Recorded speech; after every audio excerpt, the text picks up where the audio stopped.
So hello and good morning guys, welcome back to my new blog. आज चाहिँ मैले घरको ब्लग बनाउने भनेर गोप्रो चाहिँ फिट गरेको छु। अनि मैले चाहिँ आज मोटो ब्लग बाइक कुदाएको नबनाउने, सो त्यही भएर गोप्रो फिट गरेको। अनि यस्तो छ, बिहानको भ्यू चाहिँ पुरा घाम लागिरहेछ। तिहार आयो नि त, तिहार फुलहरू गजब फुलिरहेछ। अनि बिहानको वेदर चाहिँ यस्तो छ, घर यस्तो भयो होइन। सो त्यही हो। अनि आज चाहिँ घरमै बस्दा हल्का ब्लग बनाउँदै बाइक या छोपिया चाहिँ धुनुपर्ने।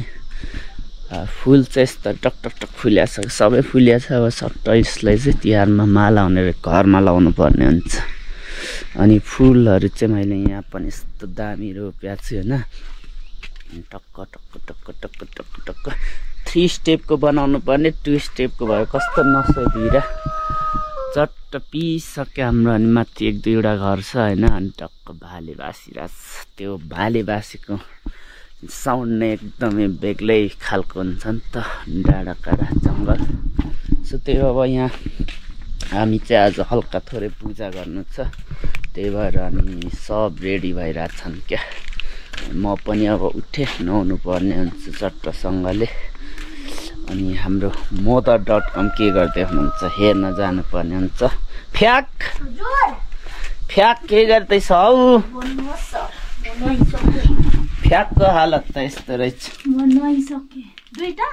म एउटा ला कहीँ त कहाँ राखेँ मैले, कोरेर ल्याइन होला। हुन्छ त्यो ल्याइन। कलागुम्मा किचनमा यहाँ सब रेडी भइरहेछ। मेरो फोन पनि यहाँ छ, यहाँ फ्याकको फोन। ओइ राम्रो राम्रो फोटोहरू हालेको छ क्या। अनि सब यिनीहरू पूजाको लागि रेडी हो, सबै रेडी भइरहेछ। बिमेको मम्मी यता के गर्दैछ? कलागुम्मा कलागुम्मा यता रहेछ। यहाँ त धुवा रहेछ, धुवा गजब धुवा।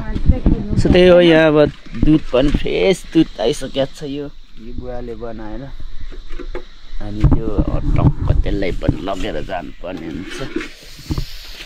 सो त्यही हो। अनि यस्तै छ है घरको बसे। अब तिहार मनाएर फेरि रिटर्न हुनुपर्ने। अब खासै बसे पनि धेरै छन्, 10-15 दिन बस्छु होला गाउँमा। त्यतिन्जेलको लागि चाहिँ एउटा ब्लग चाहिँ मेमोरिज बनाएर राख्नु पर्यो। उतातिर हुँदा हेर्नु पर्यो नि त। यहाँतिर नि फुलहरू कति धेर फुलेको यार, जताततै फुलै फुल। मेरो घरमा त फुलै फुल अरे क्या। यस्तो चाहिँ अब पछाडिको इन्भाइरोमेन्टहरू बुवा.comले त्यहाँ ओलन तताउन आँट्नुभयो खानाले होला। अनि सोध्दै अब अहिले एकछिन पछाडि म दिनभरि के गर्छु सबै देखाउँछु होइन। अहिलेलाई चाहिँ एकछिन पज गर्नु पर्यो है त। सो फाइनली हामी चाहिँ लाग्यौँ जङ्गलतिर पूजा गर्नलाई। बिमेको भान्जी कहाँ गयो? अनि डोको बोक्ने मान्छे यता जाँदैछ यसरी। डोको बोक्ने मान्छे त्यही हो, अलिक तलतिर जङ्गलमा पूजा गर्नुपर्ने अरे। हामी चाहिँ वडा बोतल बोकिरहेछौँ। वडा बोतल how many do you have वडा बोतल? Only one. Wait, only one. I don't know. दुईटा बोक्छ नि त त्यसो नि। दुईटा दिएको ल किन राख्छु नि अब फेरि। म चाहिँ साउजी हो, कसले ट्याङ पारिन्। सो त्यही हो। अब एकछिन पछाडि भिडियो बनाउँछु म। यहाँ फोन आयो जस्तो छ। बाटोको हालत यस्तो छ भत्केर। हामी चाहिँ पुग्न आँट्यौँ। हामीले ठक्क त्यो पूजा गर्ने ठाउँमा चाहिँ यहीँ रहेछ नि त। अनि तर अस्ति त अनि यहाँ थिएन नि, माथि थियो नि।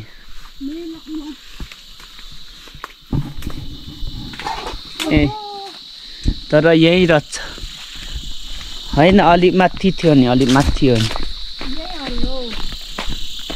ए यहीँ पनि हो। ए यहीँ रहेछ रुख त, त्यही रुख रहेछ, त्यही रुख हो, त्यही रुख।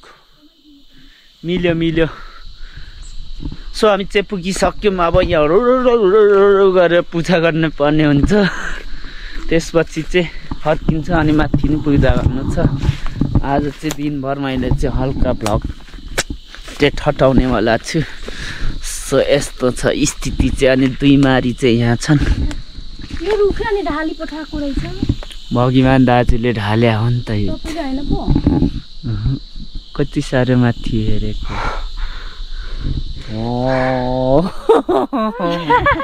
भन्नेमा बनाउनु पर्ने सो भिडियो पज गरे अब माथि पुगेर मात्रै बनाउँछु सो फाइनली हामीले चाहिँ तल पूजा सकाएर घर आइपुग्यो भीमेको मम्मीले खाना बनायो कि बनाएन दही चिउरा ल्याउल्यो भोक लाग्यो मलाई नि भोक लाग्यो के गर्ने दही चिउरा ल्याउल्यो थोरै थोरै ल्याउनु सिट ढल्की अबदेखि जान्दिन सबको पसिना निस्क्यो सो फेरि एक ठाउँ गर्नु छ एक ठाउँ चाहिँ सिध्यो घाम चडक्क लागेको छ अनि कम्मर मडक्क भएको छ गर्मीले शिर फुलै शिरमा सिउरिदिउँ कि सो अब तलको पूजा सकेर खाना खाने टाइमको मात्रै भिडियो बनाउँछु टिक्क लागि गोब्रै छोडेर जानु पर्यो क्या बाई बाई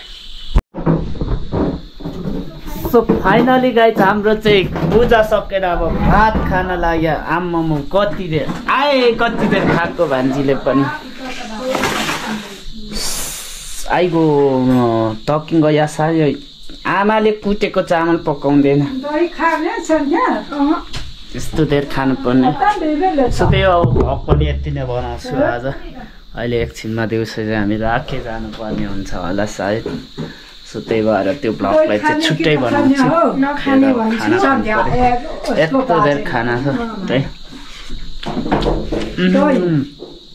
मिठो मिठो थोरै खाउँ न थोरै धेरै त होइन थोरै एकदमै थोरै लोकल दही आयो लोकल दही टेस्ट मिठो मिठो सो त्यही हो अब अरू ब्लगमा भेट्नुपर्छ आजलाई ब्लग यति नै thanks for watching bye by